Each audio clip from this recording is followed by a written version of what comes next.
Control was her armor, meticulously forged, until a single forbidden glance ignited a fire she was powerless to extinguish. Hello and a warm welcome, amazing viewers. I'm Morgan, your storyteller, and I hope you're doing wonderfully. Before we step into this incredible journey together, if you crave stories where unexpected desire collides with ironclad will, where a connection so profound threatens everything carefully built, you're in the perfect place. This is a tale of overwhelming passion found in the most forbidden of places, a force that reshapes worlds and souls. Prepare for a soul-stirring exploration of love's transformative, all-consuming power. If you want a love story that lingers long after, stay until the very end. It will be worth it. If you haven't yet, please subscribe. Now let's dive into this unforgettable story together. Chapter 1. The air in Sterling Dynamics tasted of chilled ambition and recycled sterility. 43 floors above the teeming city streets, it hung motionless, thick with the hum of processors and the silent thrum of unspoken competition. Kemi Adebayo navigated its chrome and glass arteries with the precision of a guided missile. Her heels, sharp enough to pierce pretension, struck the polished floor in a rhythm that brooked no interruption. Obsidian skin, flawless under the unforgiving fluorescence, seemed to absorb the cold light, reflecting only a calculated serenity. Her tailored sheath dress, the color of midnight smoke, clung without yielding, a second skin of control. Inside, however, the fortress walls trembled. The weight of the quarterly projections, the subtle undermining from Peterson in finance, the gnawing emptiness that no promotion, no meticulously crafted success, seemed to fill. It coalesced into a low, persistent thrum beneath her ribs. A void. Tonight, it yawned wider, a chasm threatening the carefully constructed edifice of her composure. The pressure was a physical thing, a constriction around her lungs that no deep breath could ease. She craved oblivion, not sleep, but a shattering of the relentless order, a plunge into something raw, unfiltered, real. The rain began as she descended in the elevator, a soft drumming against the glass capsule that intensified into a furious downpour by the time the lobby doors sighed open. The humid breath of the city, thick with petrol and wet pavement, rushed in, a shocking contrast to the sterile chill she'd left behind. She hesitated only a moment, the sharp angles of the corporate monolith at her back, before stepping into the deluge. The rain plastered stray tendrils of her intricate braids to her temples within seconds, the cool shock a welcome assault. She hailed a cab, the slick yellow shell appearing like a life raft in the gray tumult. The Velvet Hour, she instructed, her voice steady, despite the tremor in her hands clasped tightly in her lap. Sanctuary, anonymity, oblivion. The Velvet Hour was a study in calculated decadence. Low lighting pooled in amber puddles on dark wood, glinting off crystal decanters. Plush velvet banquettes swallowed sound, leaving a bass thrum vibrating up through the soles of her damp shoes. The air hung heavy with the scent of expensive tobacco, though no one visibly smoked. Spilled whiskey, and 100 competing perfumes. The murmur of conversation was a low, indistinct hum, punctuated by the sharp clink of ice against glass. Kemi, still wearing the armor of her power suit though she'd undone the top button, revealing the vulnerable dip of her collarbones, felt instantly conspicuous and yet perfectly invisible. She found a stool at the far end of the bar, a sliver of shadow her ally. The bartender, a man with eyes that had seen too many lost souls, slid a napkin towards her without a word. Gin martini, she murmured. Very dry. 3 olives. The ritual of ordering, the cool condensation forming on the heavy crystal glass placed before her, offered a sliver of familiar control. She took a slow sip, the juniper bite a bracing shock, a deliberate invocation of numbness. She stared into the golden liquid, seeking refuge in its deceptive clarity, willing the static in her mind to quiet. The shift was subtle, yet seismic. The ambient noise didn't dip, the lighting didn't change, but Kemi felt it, a sudden palpable shift in barometric pressure, a crackle in the charged air. She looked up. He stood just inside the entrance, shaking rain from a long dark coat that clung to broad shoulders. Water droplets jeweled his hair, dark and slightly unruly, despite an obvious attempt to tame it. He scanned the room, not with the frantic energy of someone seeking company, but with the detached, unhurried assessment of a predator surveying territory. Ice blue eyes,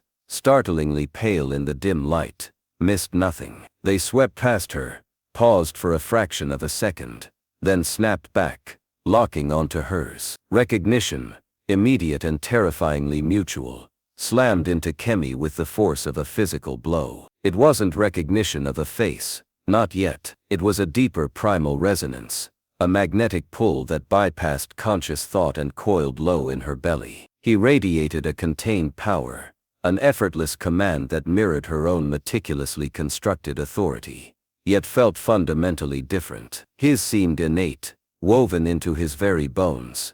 Hers was a fortress painstakingly built, stone by stone. In that split-second collision of gazes, Kemi felt utterly seen, not as Adebayo senior strategist, but as Kemi, the woman beneath the armor. The void within her pulsed, answering a call she hadn't known was sounding. He moved through the crowd with an easy grace that somehow parted it without effort. His destination, unnervingly, was the empty stool beside hers. The scent of rain and ozone clung to him, overlaid with something deeper, cleaner, cedar wood and a hint of crisp linen. It cut through the bar's cloying perfume, a scent both foreign and intimately familiar. He didn't sit immediately, his presence a solid warmth beside her. Occupied. His voice was low, a rumble that vibrated through the stool and into her bones. Smooth, cultured, yet holding an undercurrent of something rougher, untamed. Kemi forced herself to meet his gaze again, her professional mask firmly in place, despite the frantic drumming of her heart. All yours, her voice thankfully held steady. He slid onto the stool, the movement fluid. He ordered a neat scotch, something aged and expensive, with a nod to the bartender. Then he turned slightly, those piercing blue eyes resting on her profile. The silence stretched, thick with unspoken electricity. The hum of the bar faded, replaced by the roaring of blood in Kemi's ears. "Rough night?" he asked, his gaze tracing the line of her jaw, then dipping briefly to the undone button at her throat. It wasn't a casual inquiry. It felt like an excavation. She swirled the olive in her martini, the usual corporate gauntlet. Rain didn't help. She kept her tone light, dismissive. Maintain distance, preserve anonymity. He chuckled, a low, warm sound that did dangerous things to her equilibrium. "Tell me about it." Just flew in from closing a deal that felt more like trench warfare. "Sterling Dynamics," he added, almost as an afterthought. The name, her company, landed like a grenade. Alarm bells shrieked in her mind. Too close. Danger. Small world, she managed, her fingers tightening on the cool glass. "I know the trenches well." She deliberately didn't offer her name or department. Anonymity was her shield now. His smile was a slow curve, appreciative, understanding the game. "A fellow soldier. What's your poison of choice in the trenches?" He nodded towards her martini. "Clarity," she replied, meeting his gaze directly, a challenge sparking in her own dark eyes. "Or the illusion of it. This promises numbness, usually delivers." She took another deliberate sip. Effective, he acknowledged, swirling the amber liquid in his own glass, but temporary, like most corporate victories. He leaned in slightly, the cedar wood scent intensifying, mingling with the juniper on her breath. "Sometimes you need something more visceral, to remind you you're alive beneath the suit." The words, low and suggestive, vibrated through her. Her carefully constructed walls felt suddenly flimsy. "Visceral can be messy," she countered, her voice dropping almost to a whisper. "Controlled oblivion has its merits." "Control is an illusion, darling," he murmured, his gaze dropping to her lips, then back to her eyes, holding her captive. "Especially on nights like this, when the rain washes the city clean, makes everything feel possible." Raw. His hand, large and long-fingered, rested near hers on the bar as he reached for his glass. The back of his knuckles brushed against her wrist. The contact was brief, accidental, yet it sent a jolt of pure electricity up her arm, stealing her breath. His skin was unexpectedly warm against hers, the contrast stark. She didn't pull away. The void within her roared, a tidal wave threatening to drown her caution. The magnetic pull was tectonic, overwhelming her defenses. The anonymity of the bar, the pounding rain outside, the shared weariness, the raw, unspoken hunger in his eyes. It coalesced into a potent alchemy. One night, unreal, separate, the thought was a lifeline, a justification. She deliberately didn't ask his name. He didn't offer. The unspoken agreement hung between them, thick and charged. The banter continued, a delicate dance on the edge of a precipice. Sharp wit met sharp wit, layered with double entendres that shimmered with unacknowledged tension. They spoke of cities, of travel, of the absurdity of power structures, carefully skirting the personal, yet every word felt like a step closer to the inevitable. His laughter was a low rumble that resonated deep within her. Her retorts, usually so precise, held a new breathless edge. The space between them diminished with each shared glance, each accidental touch that became less accidental. The heat radiating from him was a tangible force, pushing back the bar's artificial coolness. The scent of him, rain, cedar, scotch and something uniquely masculine, became her atmosphere. The noise of the bar receded further, until only his voice, the thrum of her own pulse, and the silent screaming attraction remained. His gaze held hers, a question burning in the icy blue depths. No words this time, just intensity, an invitation, a demand. Kemi looked into the void within herself, then into the promise of oblivion in his eyes. The last vestige of resistance crumbled. She gave a single, almost imperceptible nod. The transition from the bar's humid chaos to the hushed, climate-controlled luxury of the hotel elevator was jarring. Silence descended, heavy and expectant. They stood apart, the mirrored walls reflecting their tension, her regal composure barely holding, his powerful frame radiating a contained energy that vibrated the small space. He didn't touch her, but his gaze was a physical caress, tracing the line of her neck, the rapid pulse at its base. The scent of rain still clung faintly to their clothes,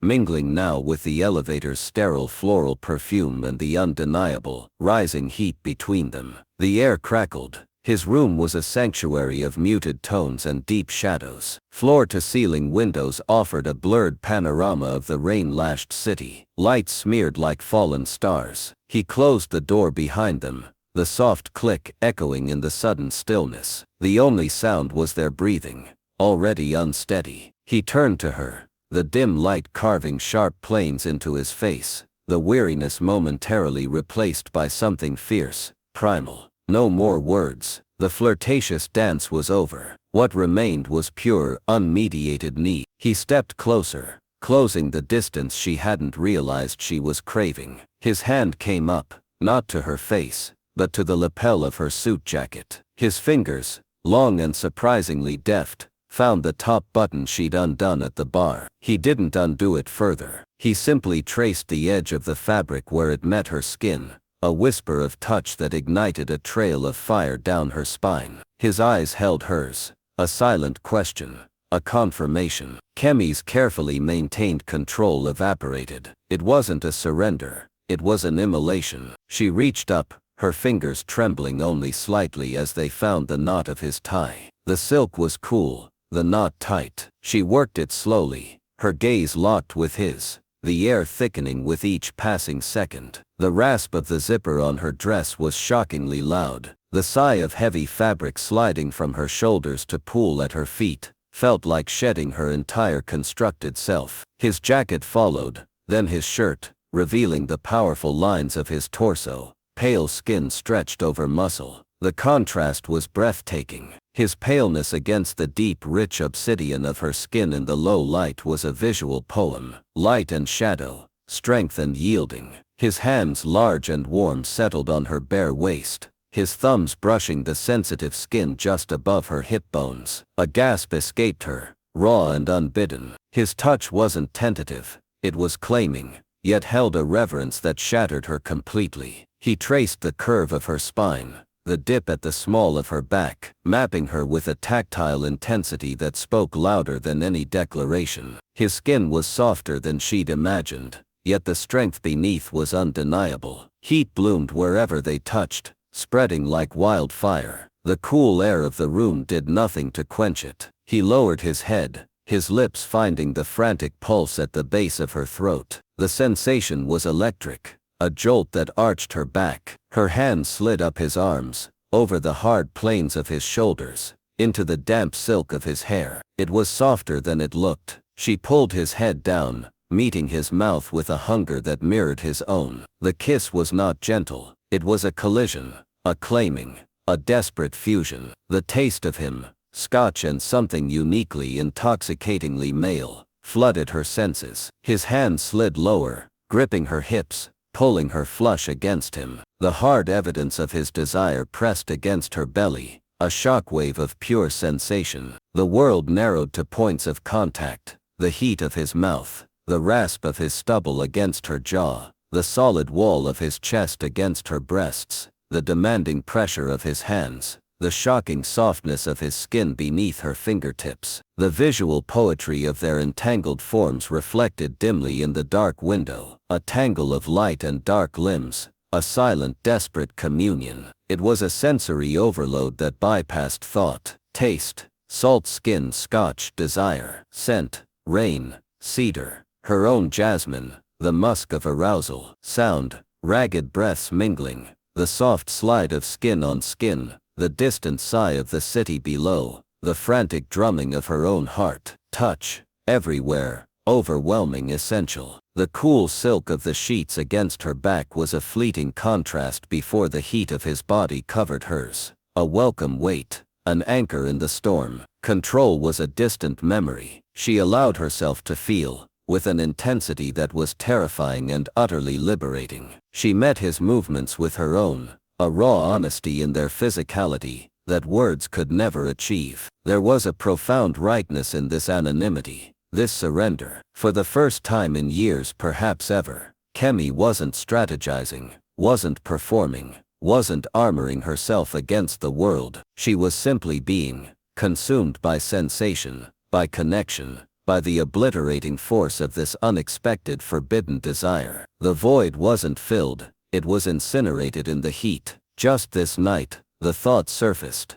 a fragile raft in the maelstrom. Only this night. Dawn arrived stealthily, painting the room in shades of cool pearl. The frantic energy of the night had ebbed, replaced by a profound stillness, a shared exhaustion that felt strangely intimate. Kemi lay on her side, facing the window, the cityscape a blurred watercolor through the rain-streaked glass. His arm was a heavy warm weight across her waist, his breath a soft rhythmic whisper against the nape of her neck. The scent of him, sweat, sex, cedar, was imprinted on her skin deep in her lungs. A deep unfamiliar ache permeated her muscles, a pleasurable testament to the night's abandon. For a suspended moment, wrapped in his warmth, the void was gone, replaced by a terrifying beautiful fullness. Then consciousness fully returned. The reality of her life, the office, the expectations, the meticulously constructed persona, crashed back with the force of a physical blow. The anonymity that had felt like freedom now felt like a looming precipice. She carefully, silently,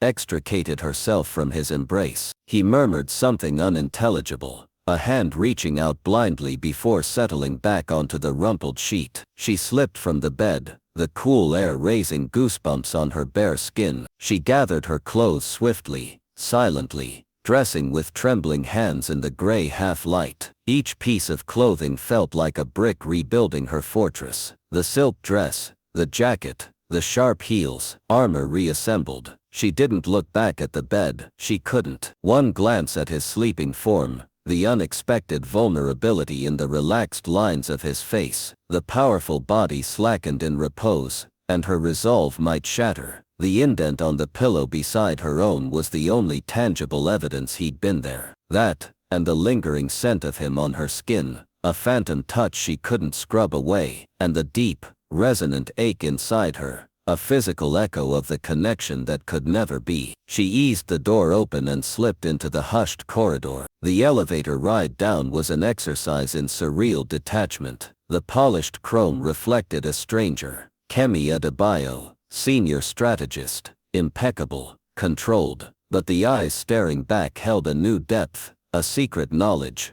a vulnerability she hadn't seen in years. The void hadn't vanished. It had been irrevocably altered, filled with something potent and dangerous. Stepping out into the lobby, the world felt different. The rain had stopped, leaving the city washed clean, sparkling under a weak, emerging sun. The air was cool, fresh. She hailed another cab as it pulled away from the curb, carrying her back towards Sterling Dynamics, back towards her life. She pressed her forehead against the cool glass of the window. The phantom scent of cedar and rain filled the small space. She carried an invisible, irrevocable change within her. Not just the memory of the night, not just the ghost of his touch, but a quiet, terrifying certainty that bloomed alongside the fading ache. A seed had been planted, and it would reshape everything. Chapter 2. The polished chrome elevator doors of Sterling Dynamics slid shut, sealing Kemi Adebayo into a capsule of sterile silence. The reflection staring back was a masterpiece of composure. Obsidian skin flawless under the harsh fluorescence, sharp cheekbones set in a mask of serene professionalism.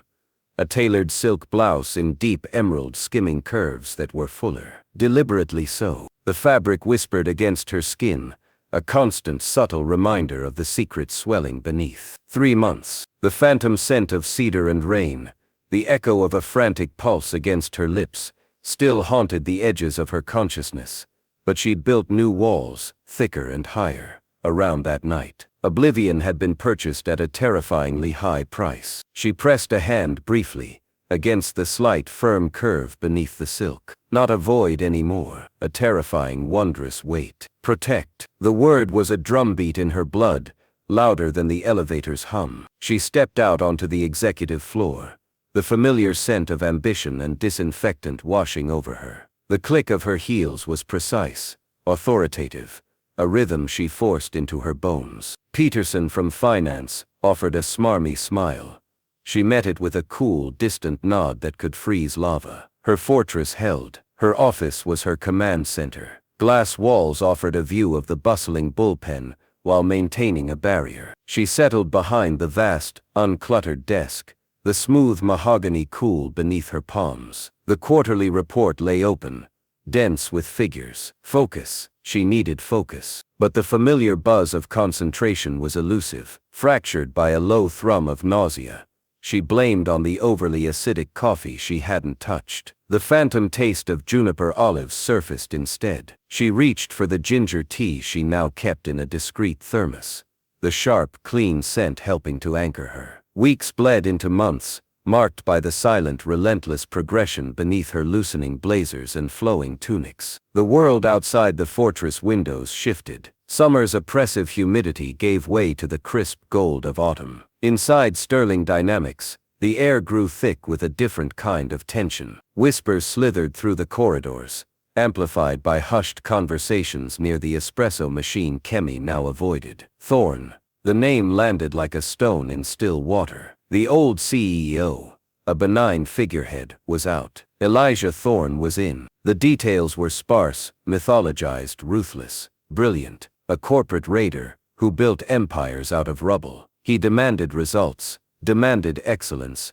demanded everything. An unseen storm was gathering, its pressure building in the sterile air. Kemi fortified her walls. She arrived early, left late, her work impeccable, her demeanor a glacier. The nausea became a familiar enemy, battled with dry crackers and mint gum. Fatigue was a lead cloak she shrugged on each morning. She mastered the art of standing behind podiums during presentations, strategically angled away from direct light that might highlight her changing silhouette. She cultivated an aura of unapproachable intensity, a shield against casual inquiry. Colleagues gave her a wider berth, attributing her sharp edges and occasional pallor to the pressure of the impending regime change. Let them. Isolation was her armor. One rain-lashed Tuesday, the storm broke. An email, stark and impersonal, flashed onto every screen. All hands meeting. Auditorium. 10 a.m. The air crackled.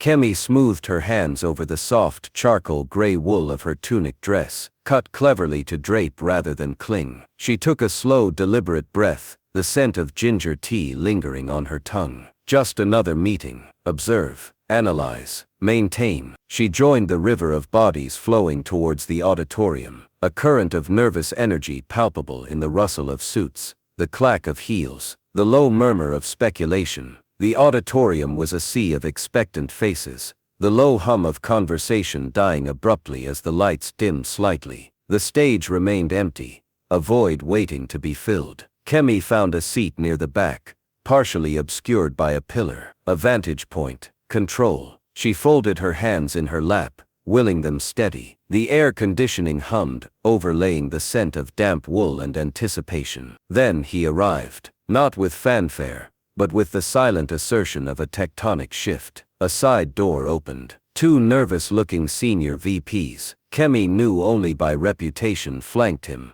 their posture radiating deference and unease. And between them, radiating a contained power that seemed to suck the oxygen from the room, was him, Elijah Thorne. Kemi's carefully constructed world tilted on its axis. Time warped, stretched, snapped. The sterile auditorium vanished. She was back in the amber gloom of the velvet hour, rain streaking the windows, the scent of cedar and ozone cutting through the perfume. That devastatingly familiar profile etched against the low light. Recognition wasn't a slow dawning, it was a detonation. Every nerve ending screamed, him. He moved to the podium with an unnerving grace, the effortless command she remembered amplified 1,000-fold in this corporate amphitheater. His charcoal suit was a blade, sharp against the pale blue of his shirt. Ice blue eyes scanned the room, missing nothing, assessing, calculating. The weariness she'd glimpsed that night was gone, replaced by a chilling, absolute authority. The sharp line of his jaw,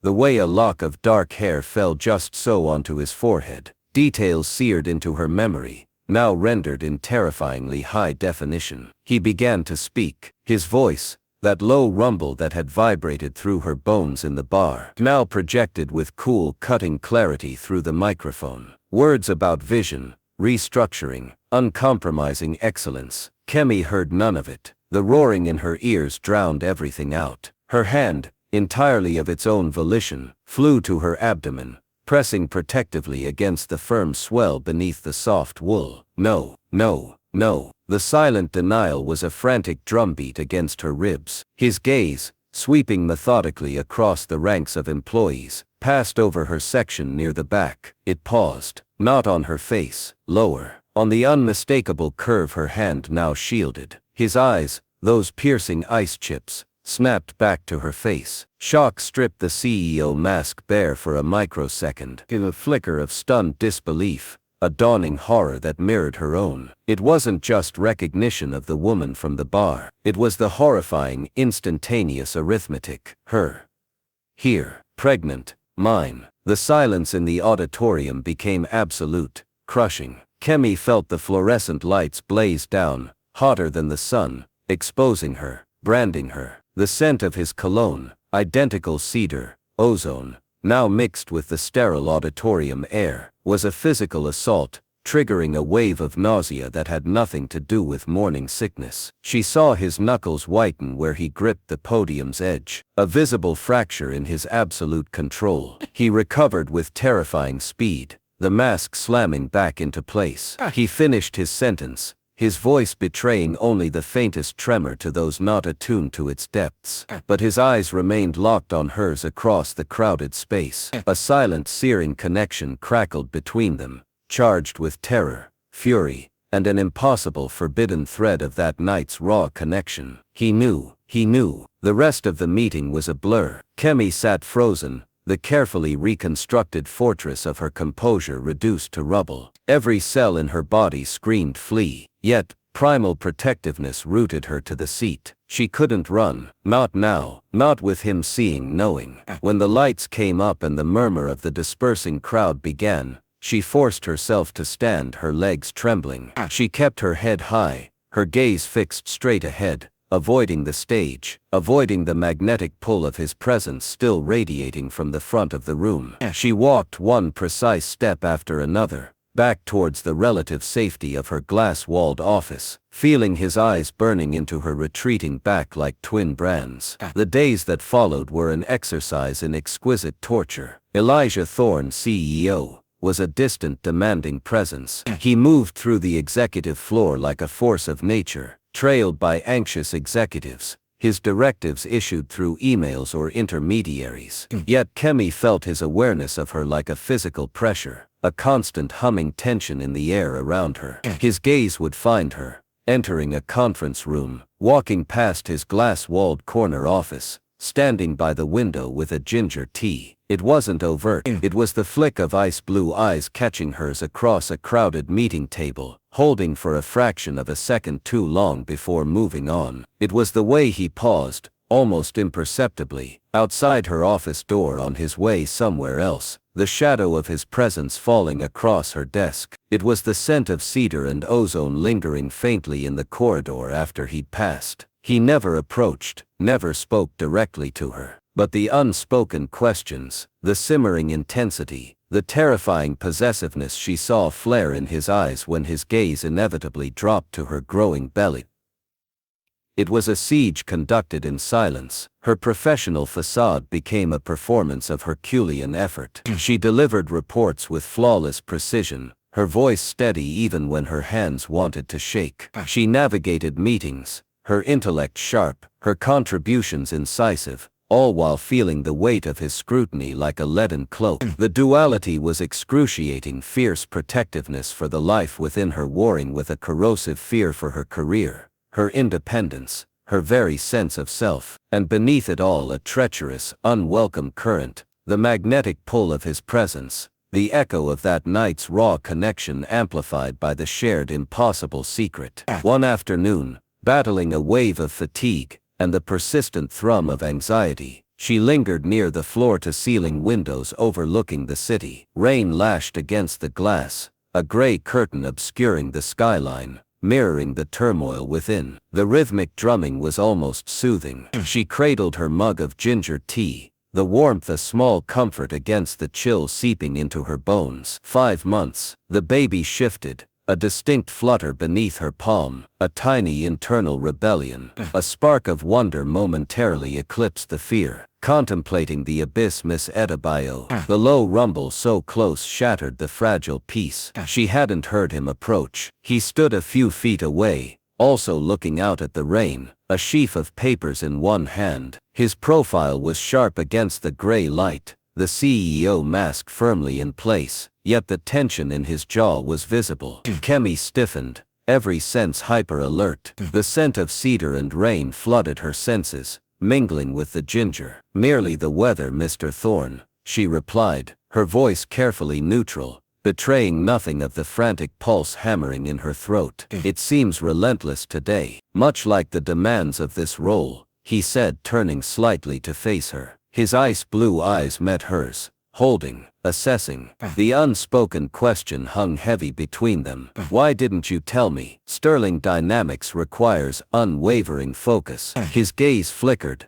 almost involuntarily downwards, taking in the undeniable evidence beneath her draped cobalt top before snapping back to her face. A muscle twitched near his eye. She met his gaze steadily, a challenge sparking in her own dark eyes. "Focus is my specialty, sir." Unwavering. She emphasized the word, a subtle counterpoint to his implied accusation. "I've managed this, without you. The weather, however, remains unpredictable." She gestured slightly towards the downpour. "One learns to adapt." A ghost of something, not a smile, perhaps grudging respect, touched his lips for a nanosecond. "Adaptation is survival," he conceded, his voice dropping a fraction, losing some of its boardroom edge. It was closer to the voice from the bar. "Though some storms leave lasting impressions." His eyes held hers, intense, probing. The double entendre hung in the air between them, charged with the memory of their own storm. Kemi felt a treacherous heat rise in her cheeks. She took a slow sip of tea, using the moment to fortify her defenses. "Impressions fade, Mr. Thorne. Foundations, however,"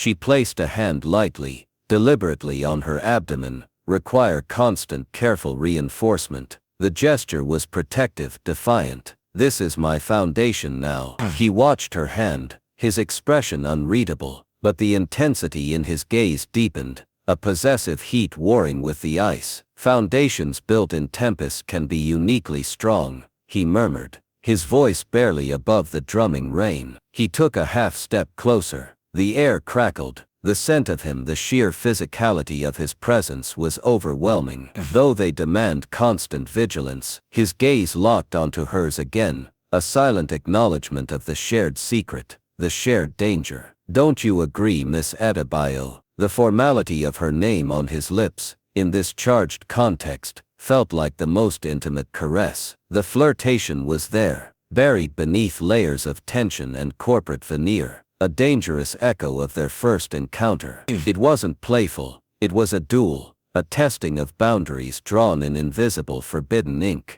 The void she'd once sought to fill was now a maelstrom threatening to consume her. Vigilance, Kemi echoed, holding his gaze, the ginger tea forgotten, cooling in her hands, is the price of survival. And building something lasting. She didn't look away. The fortress walls were cracking under the siege. But she wouldn't yield, not yet. The baby fluttered again, a tiny heartbeat against the storm. Protect. The drumbeat was louder now, a counterpoint to the frantic rhythm of her own heart. Then the silent, devastating pull of the man who was both her CEO and the father of her child. The game had changed. The anonymity was shattered. Then the true battle for control of her life, her future, her heart, had just begun.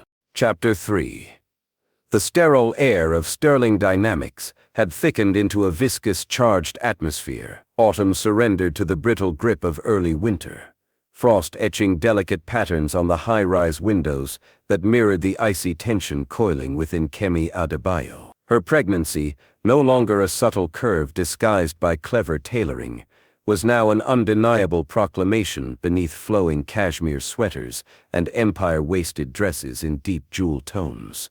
Emerald, sapphire, amethyst, a regal silhouette against the chrome and glass. But the fortress within felt increasingly fragile, its walls constantly under siege by the silent artillery of Elijah Thorne's presence. He remained the distant CEO, a figure glimpsed through the glass walls of his corner office, or striding through corridors, flanked by nervous acolytes. Directives arrived via crisp emails or filtered through intermediaries. Yet Kemi felt his awareness of her like a physical force field, humming with an intensity that vibrated the very air around her desk, her chair, the path she took to the maternity-friendly restroom. His gaze was a predator's laser sight, finding her across the expanse of the open-plan floor during a presentation she delivered with steely precision, lingering on the swell of her belly as she navigated the coffee station, avoiding caffeine, opting for herbal infusions that smelled of meadows and calm she didn't feel,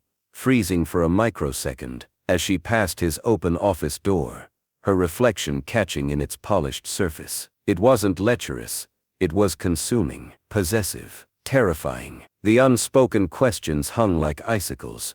Why? How? Mine. The shared secret was a live wire strung taut between them, crackling with suppressed fury, bewildered responsibility, and the treacherous persistent echo of that single night's raw connection. Her professional facade became an Oscar-worthy performance. She spoke in meetings with cool authority, her analysis sharper than ever, a weapon honed by the need to prove her indispensability. She managed her team with calm efficiency, projecting an aura of unshakable competence, even as the baby's vigorous kicks, little earthquakes of life, momentarily stole her breath or made her palm press instinctively against her side. One afternoon, trapped in a strategy session that felt interminable, the air stale with recycled arguments and the cloying scent of Peterson's cheap cologne, Elijah entered. He didn't sit.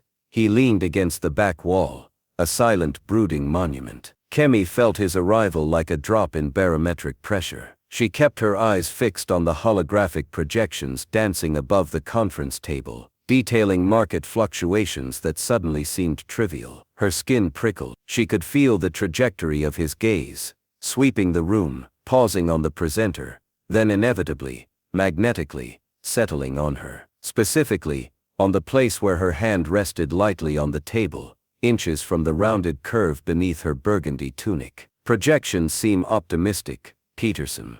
Elijah's voice cut through the drone, cool and precise, especially given the volatility in the Asian sector. He pushed off the wall, moving with that unnerving grace towards the head of the table. His path brought him directly behind Kemi's chair. She stiffened, every nerve ending screaming. The scent of him, cedar, ozone, the faintest hint of winter air clinging to his wool coat, enveloped her, a visceral reminder that cut through the conference room stillness. He stopped, his presence a solid wall of heat at her back. She felt the brush of his coat against her chair. His hand, large and pale, came to rest on the polished mahogany surface beside hers, long fingers tapping once, slowly. The proximity was electrifying, invasive. He leaned down slightly, his voice pitched low, ostensibly for her ears only, though the entire table seemed to hold its breath. Miss Adebayo, your assessment of the competitor's pivot in Q4,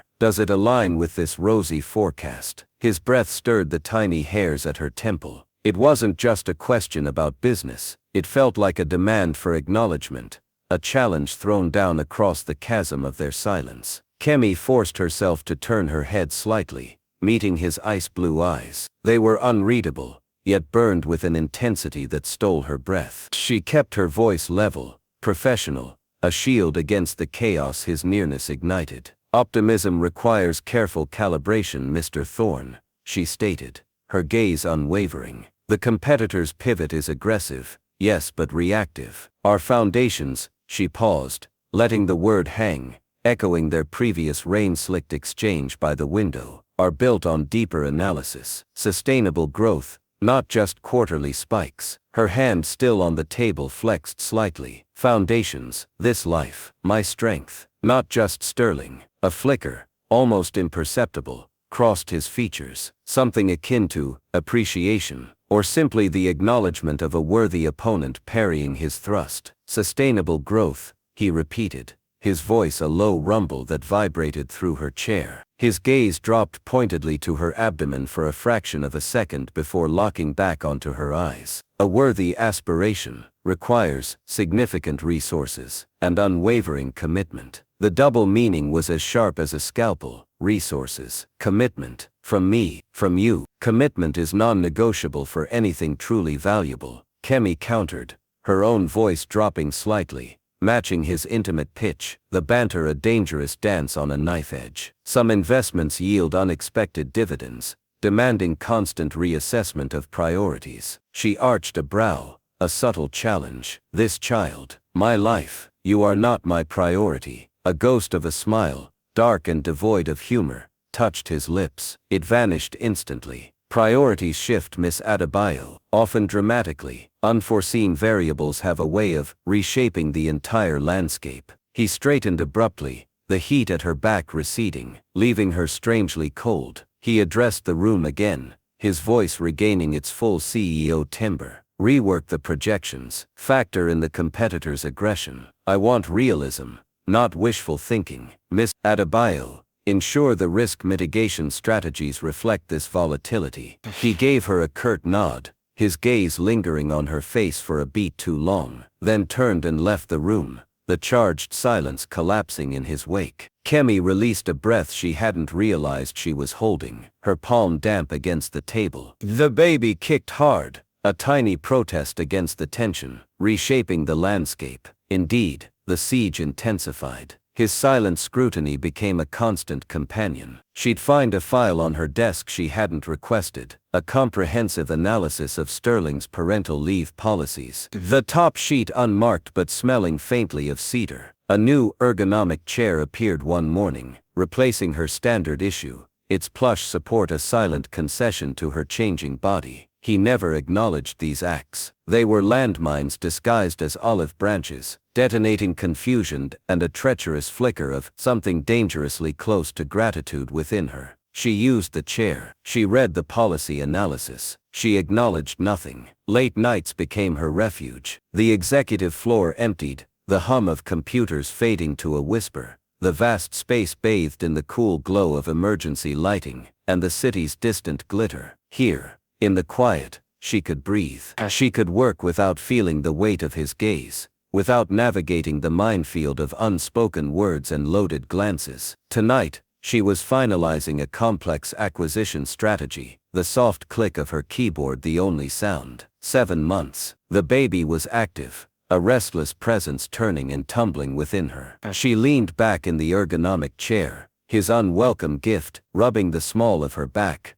the ache a constant reminder of the life asserting itself. Rain whispered against the windows, a soft counterpoint to the city's nocturnal heartbeat. The scent of rain, always rain, mingled with the sterile office air and the lingering ghost of cedar that seemed embedded in the very walls now. The shift in the atmosphere was instantaneous. Not a sound, not a footfall, but a sudden absolute awareness that she was no longer alone. The hair on the back of her neck stood up. She didn't need to turn. She knew. The air thickened, charged with the same potent energy that had drawn her across a crowded bar months ago. The scent of him, cedar, ozone, the faint clean sweat of a long day, washed over her, stronger than ever, obliterating all else. Her breath hitched, her fingers froze above the keyboard. His shadow fell across her desk, long and imposing in the dim light. He stood in her open doorway, backlit by the soft glow from the corridor. He didn't speak, he simply entered,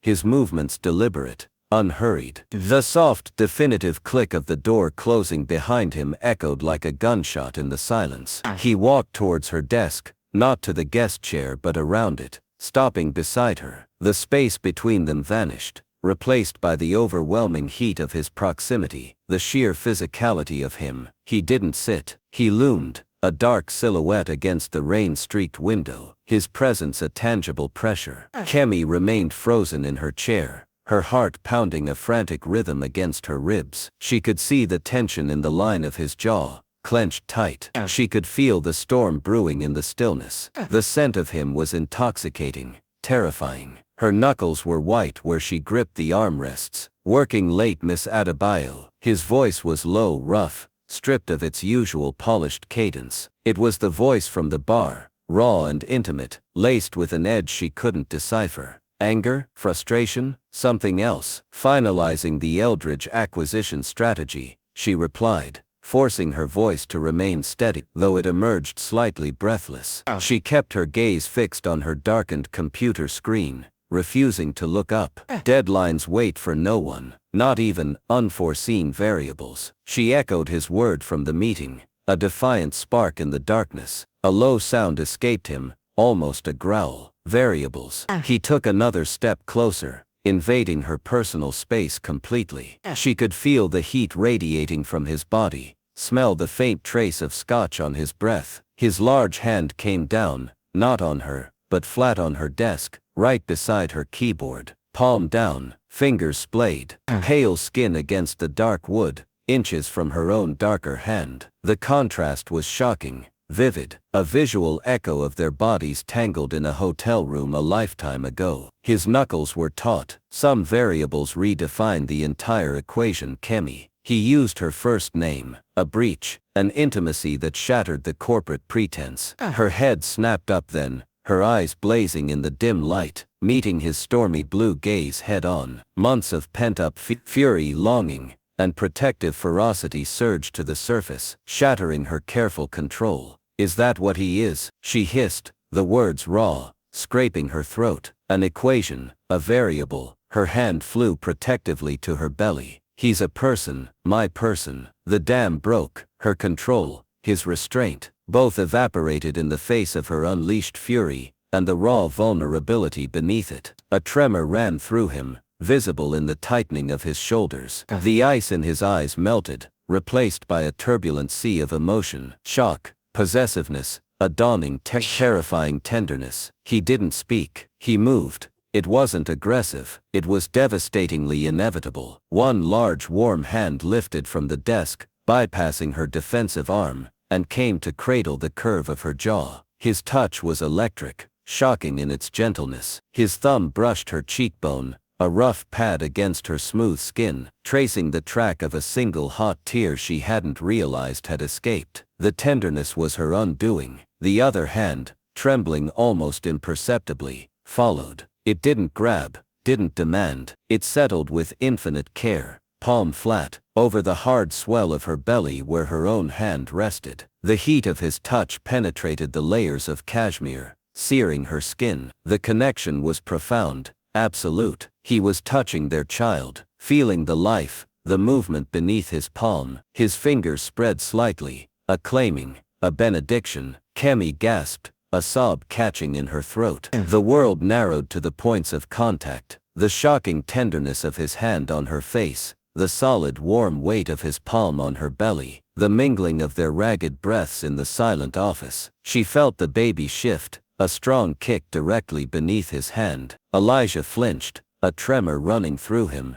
his eyes widening with an awe that stripped him bare. He looked down at his hand, then back up at her face, the CEO mask gone, replaced by naked wonder and a possessive intensity that stole her breath. Kemi, he breathed, her name a prayer, a curse, an acknowledgement. His thumb brushed her cheek again, catching another tear. His gaze held hers, drowning her in a sea of blue, filled with unspoken promises, terrifying admissions, and the raw, undeniable truth of their connection, forged in anonymity, and now irrevocably bound by the life moving beneath his hand. The silence roared, the rain whispered, the fortress walls lay in ruins. Control was a distant memory. In this charged silent communion, amidst the sterile glow of spreadsheets and city lights, resolve didn't just shatter, it vaporized. The game was over. The real storm had just begun.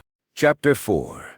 The sterile silence of Kemi Adebayo's office, shattered moments before by the seismic collision of suppressed truth and unleashed desire, lingered like charged dust motes in the air. Elijah Thorne's hands remained, one cradling her jaw with devastating tenderness, the other spread possessively reverently over the taut curve of her belly where their child kicked a frantic rhythm against his palm. The connection was electric, absolute, a circuit completed after months of agonizing resistance. Rain wept against the vast windows, smearing the city lights into watery jewels, the only sound besides their ragged synchronized breathing. The CEO mask was gone, incinerated in the furnace of recognition, and raw, terrifying awe that blazed in his ice-blue eyes. Kemi felt the fissures in her own fortress widen, not into collapse, but into a terrifying, exhilarating openness. Control hadn't just slipped, it had dissolved into the heat radiating from his touch. He didn't move, neither did she. Words were impossible, inadequate shards against the monolith of feeling that filled the space between them. The shared memory of that anonymous night, the shock of recognition in the boardroom, the months of silent siege, the fury, the fear, and now, this profound, undeniable claim. His thumb brushed another tear from her cheek, the rasp of his skin against hers sending fresh tremors through her. His gaze, locked on hers, held a question, a promise, a silent storm of possession and wonder. The baby kicked again, harder, a distinct flutter beneath his hand. Elijah flinched, a sharp intake of breath hissing through his teeth, his eyes widening further. The wonder deepened, softening the hard edges of his face into something breathtakingly vulnerable. His child. The knowledge settled onto him visibly, a weight that seemed to both anchor and humble him. Slowly, reluctantly, his hand lifted from her belly, only to find her own, still resting protectively nearby. His fingers interlaced with hers,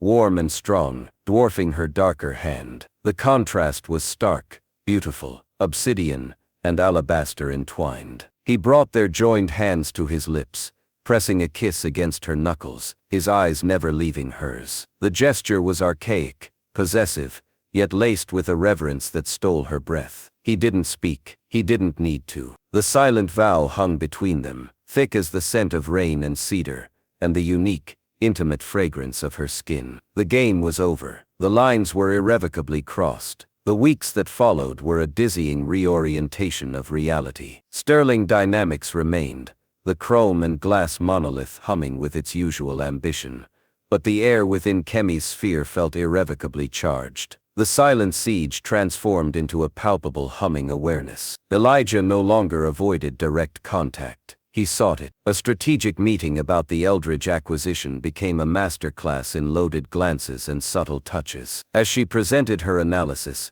laser-sharp despite the distracting weight of his gaze, he leaned back in his chair, fingers steepled. Compelling risk assessment, Miss Adebayo, he stated, his voice carrying its usual CEO timbre, but his eyes held a private fire as they lingered on the curve of her profile. Though I wonder if the projected timeline accounts for unforeseen human factors. His gaze flickered pointedly towards her belly, then back to her face, a ghost of a smile touching his lips. Certain variables, he drawled, echoing their past exchanges, demand significant recalibration of expectations. Kemi met his gaze, a spark of challenge igniting in her own dark eyes, tempered now by a newfound confidence born from his undisguised possession. Human factors, Mr. Thorne, she countered smoothly, tapping her tablet to highlight a graph, are precisely why my mitigation strategies incorporate flexible contingencies. Adaptability,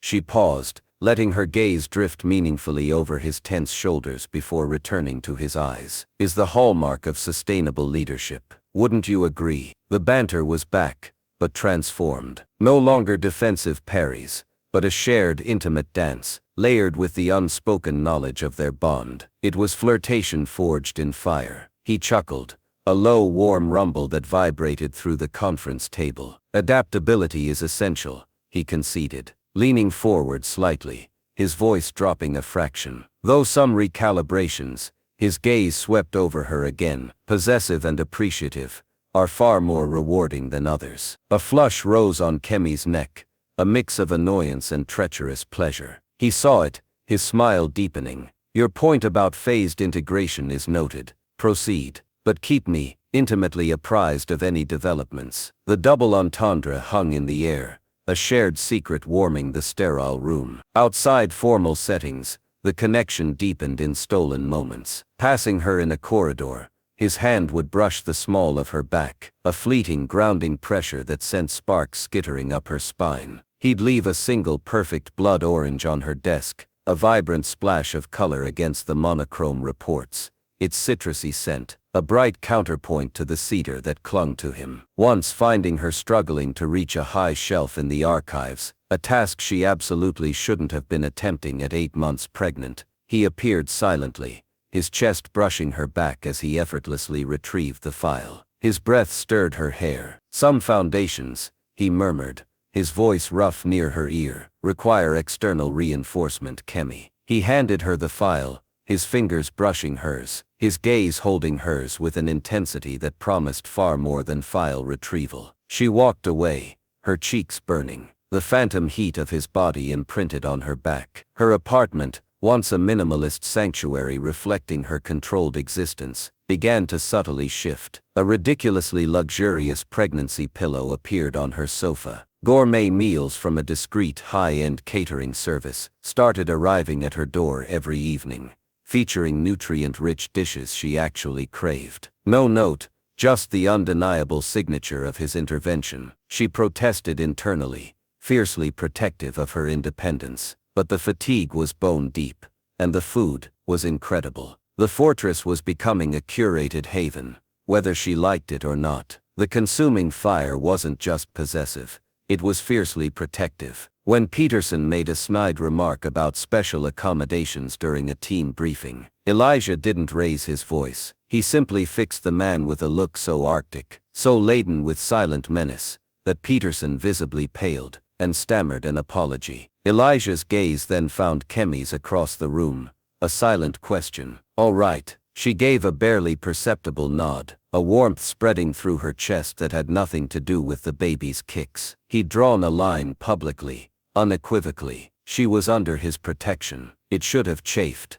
Instead it felt solid, an anchor in the storm of impending motherhood and corporate sharks. The storm broke on a night sharp with winter stars. Attractions seized Kemi like bands of iron, dragging her from fitful sleep into a world of raw primal sensation. The carefully packed hospital bag, the breathing exercises, all dissolved in the face of the relentless tide. Elijah arrived at her apartment within 15 minutes of her call, his face pale but composed, his usual impeccable suit replaced by dark, casual clothes. He didn't speak much. He simply was there, a solid presence guiding her into the car, his large hand warm and steady on her back during the agonizing ride. At the hospital, amidst the bright antiseptic chaos, he was her unwavering center. His hand engulfed hers, absorbing the crushing pressure of each contraction. His forehead pressed against her temple during the worst peaks, his breath warm on her skin, his low voice murmuring fragmented encouragements. "Breathe, Kemi. Just breathe. You're incredible." Almost there. Not CEO commands, but fervent, awestruck whispers. The sensory overload was immense. The harsh glare of the delivery room lights, the metallic tang of fear and effort, the overwhelming scent of antiseptic and sweat, the guttural sounds she made that felt alien, the crushing, burning pressure. But through it all, his presence was a constant, the feel of his hand, the sound of his voice, the sight of his face, etched with concern and a dawning, terrifying reverence. When the final triumphant push tore a cry from her throat, followed by the thin, indignant wail of new life, time stopped. The pain vanished, replaced by a wave of exhaustion so profound it felt like floating. A warm, squirming weight was placed on her chest. She looked down, a tiny face, scrunched and furious, skin a breathtaking blend of deep, warm brown and creamy ivory, crowned with a surprising shock of dark, silky hair. 10 perfect fingers,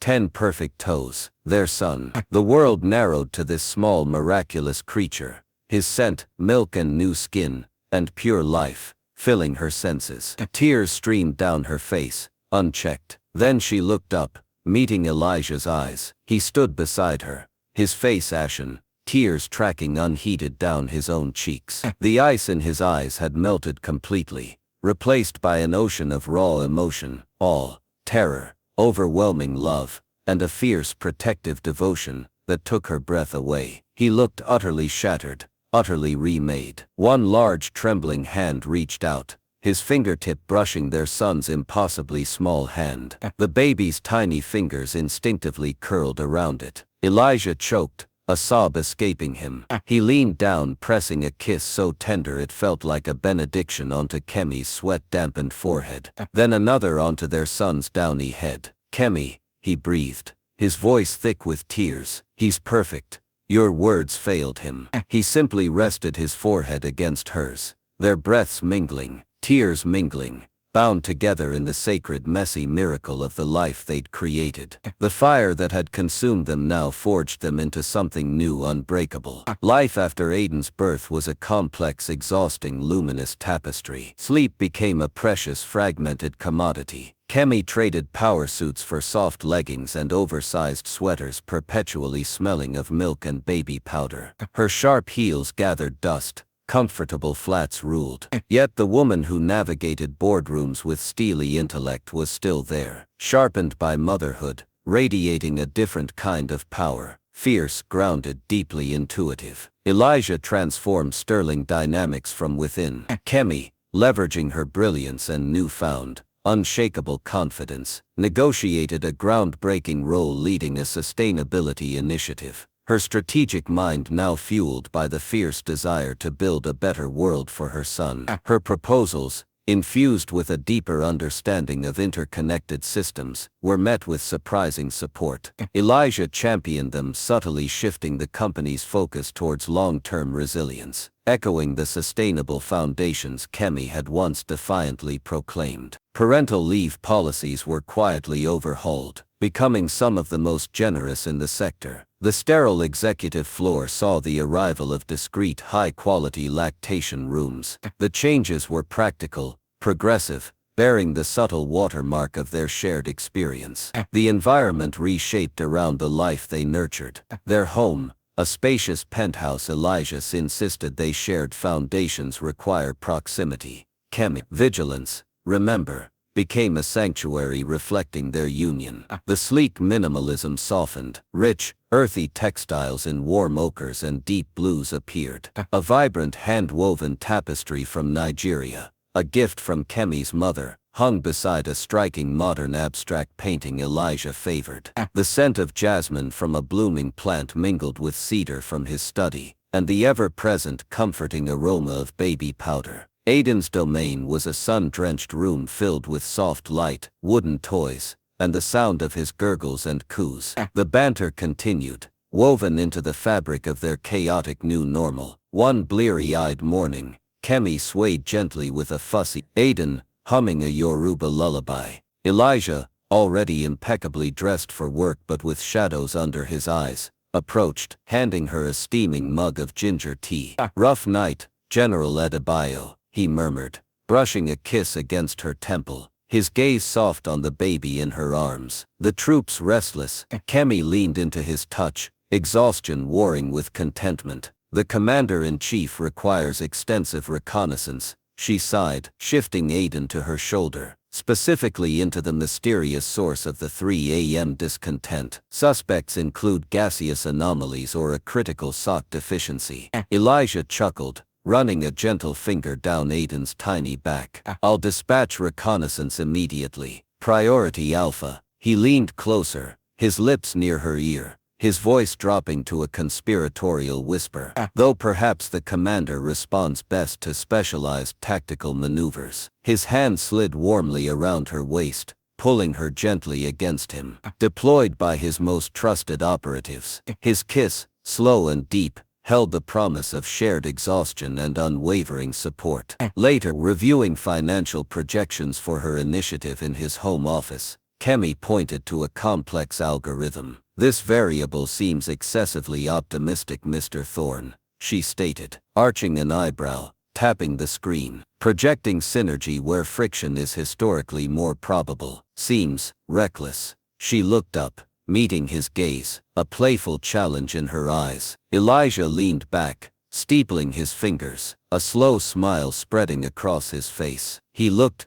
devastatingly handsome, the weariness replaced by focused intensity. "Optimism, Miss Adebayo," he countered, his voice smooth, "is a calculated risk, especially when dealing with unprecedented potential." His gaze swept over her, lingering appreciatively on the curve of her hip where she leaned against his desk, the soft knit fabric hugging her reclaimed shape. "And I have it on excellent authority," he added, his voice dropping, intimate and warm, "that the project manager possesses exceptional friction reduction capabilities." He reached out, his fingers brushing hers on the keyboard, sending a familiar jolt through her, particularly when properly motivated. Kemi laughed, a warm, rich sound that filled the room. "Motivation is key," she conceded, pulling her hand away with mock sternness, though a smile played on her lips. "But sustainable outcomes require more than just charm, CE. They require solid data." She turned back to the screen,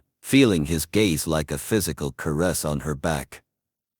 "And perhaps," she added over her shoulder, unable to resist, "a reassessment of resource allocation. Certain assets are currently overextended." She gestured vaguely towards the nursery monitor where Aiden's sleepy sigh sounded. Elijah stood, crossing the space between them in 2 strides. He turned her chair gently to face him, his hands resting on the armrests, caging her in. His eyes held a familiar possessive heat, now tempered with profound tenderness. "All assets," he murmured, leaning down, his breath warm on her lips, "are dedicated to the core mission, ensuring the security." A kiss brushed her temple, prosperity, another near her jaw, and profound happiness. His lips finally captured hers in a slow, deep kiss that spoke of partnership, passion and hard-won peace, of our most critical venture. He pulled back slightly, resting his forehead against hers. "All of them, Kemi, unconditionally." One quiet evening, weeks later, the city lights glittered like scattered diamonds beyond the penthouse windows. Aiden, bathed, fed, and swaddled in soft cotton, finally succumbed to sleep in Kemi's arms. She rocked gently in the plush nursing chair in his moonlit nursery, the rhythmic squeak a soft counterpoint to the distant hum of the metropolis. The scent of lavender baby wash and warm milk hung sweetly in the air. She traced the curve of his tiny ear, the perfect bow of his lip, still awestruck by the miracle of him, this beautiful blend of obsidian and alabaster, of her fire and Elijah's intensity. A shadow filled the doorway. Elijah stood there, leaning against the frame, still in his dress shirt but sleeves rolled up, tie discarded. The harsh CEO lines were softened by the dim light and the profound weariness and contentment etched on his face. He watched them, his gaze traveling over Kemi's profile, the tender curve of her neck as she looked down at their son, the absolute peace in her expression. He saw the strength that had carried her through corporate battles, and the agony of childbirth, the fierce love that now radiated from her like warmth from a hearth. Kemi felt his presence, a comforting weight she'd learned to rely on. She looked up, their eyes met across the moon-dappled room. No words, none were needed. The journey was written in the shared lines around their eyes, in the silent understanding that passed between them, the forbidden night, the shattering recognition, the consuming fire, the bone-deep exhaustion, the overwhelming love, the profound peace. It was all there, in the deep blue of his eyes, now warm as a summer sea, and in the steady loving gaze she returned. A slow small smile touched Kemi's lips, a reflection of the quiet joy radiating from her core. It was mirrored instantly in Elijah's eyes, a softening that transformed his entire face. He pushed off the door frame and crossed the room silently. He knelt beside the rocking chair, his movements reverent. One large warm hand came to rest gently on her shoulder, his thumb brushing the sensitive skin of her collarbone in a familiar grounding caress. His other hand reached out,